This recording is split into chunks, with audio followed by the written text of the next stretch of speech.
And they're getting in sort of a defensive position here.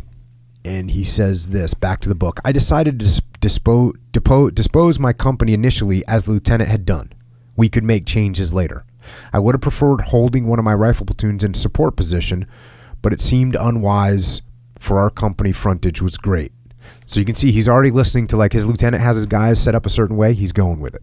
He's not going up there and changing everything right away because he's just going to kind of sit back and see how things go. Now, they're expecting to get attacked with small arms fire, but instead it ends up being some mortar fire. And here we go back to the book. But the sound of bullets did not come. In its stead came the sharp crack and heavy explosion that I knew must be mortar fire falling behind me. It sounded as if the shells were falling on the crest of the ridge that we had so recently left, but I took no time to look back. I increased my speed and dived behind a clump of bushes.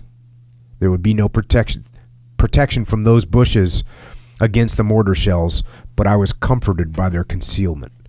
I lay there panting. So here's his first contact. This is it. My brain kept repeating madly over and over.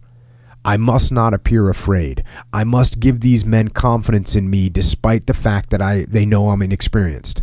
They were playing their parts well. I had been unable to detect any attitude of distrust in their actions, and I had searched their faces for long periods of time. I must keep that confidence. I must. Scared, Captain? Sergeant Savage asked. So Sergeant Savage is like his senior enlisted guy, and he's looking at him. He goes, "Scared, Captain?" And he says, "A little," I admitted. I took a long, slow drag on my cigarette. We all are, Savage said. We always are. Pretty good vote of confidence. And you can see the senior enlisted guy trying to make him feel comfortable with it, right? That's a good senior enlisted guy. That's not trying to go ego. Hey, what's your problem? You look scared, Captain. Mm-hmm. No, he said, hey, don't worry, boss. We're all scared. No big deal. We just got to stay professional.